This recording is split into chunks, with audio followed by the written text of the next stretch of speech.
कुछ तोर गणिया मारा कोई का कहले हो केने मारा गई तोरे तोहार ना तू सर चुप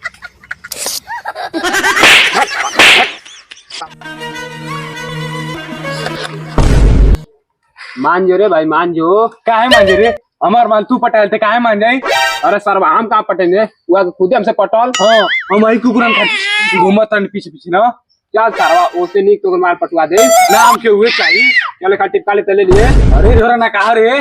गान मरवा जाती मरोई बस जब कहीं जाए जब टोक दिया लो थुथुर सारे अरे सारवा रोज रोज कहाँ जाला रे कहा दे रे चल देखिया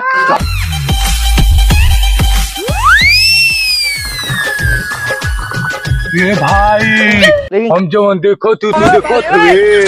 अरे भाई यहाँ तो सुंदर सुंदर बड़की गाड़ देखो थई जोन करे आइले घर में कहां जाता देखो और ये सारा जंगलवा में कहाँ जात हो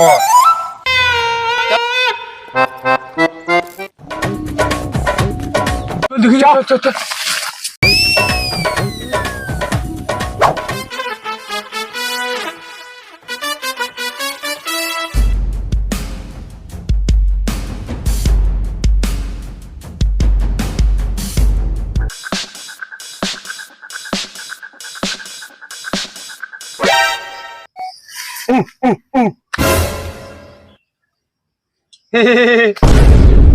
चुप सर चुप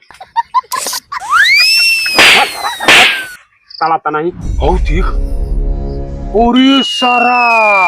वो तो बकरी को टंगरी चिरो थरे कोयला की फलानवा के पटेले फलानवा के पटेले हैं तो साला झंगड़ुआ की छेरिया ले बा पूरी साला चल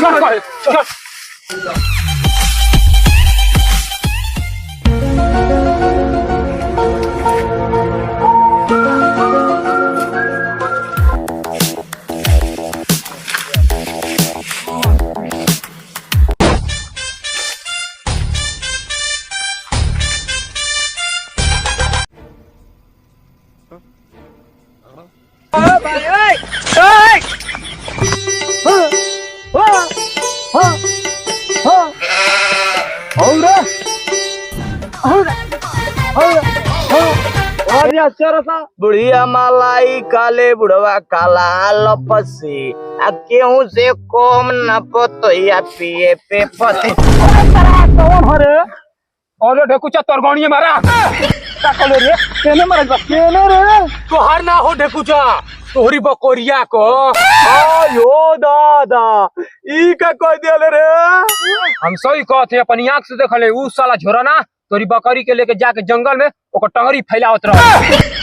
कहां रे वो जंगलवा में चल साला चल चल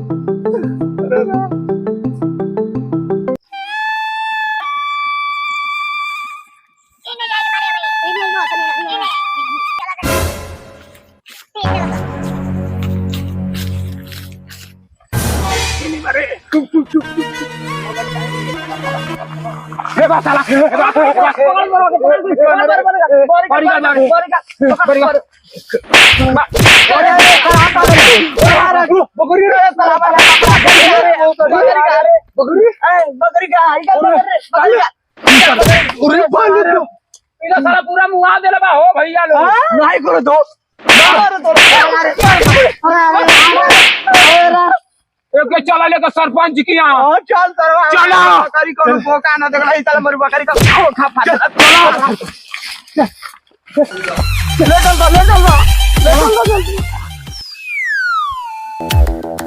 चल सही से दाब भाई कुछ दुखा तो तन बढ़िया से दाब कमाल ले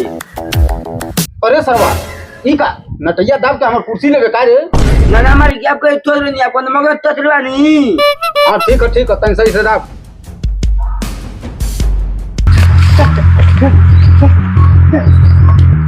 ओरे कुछ चल थोड़ा सा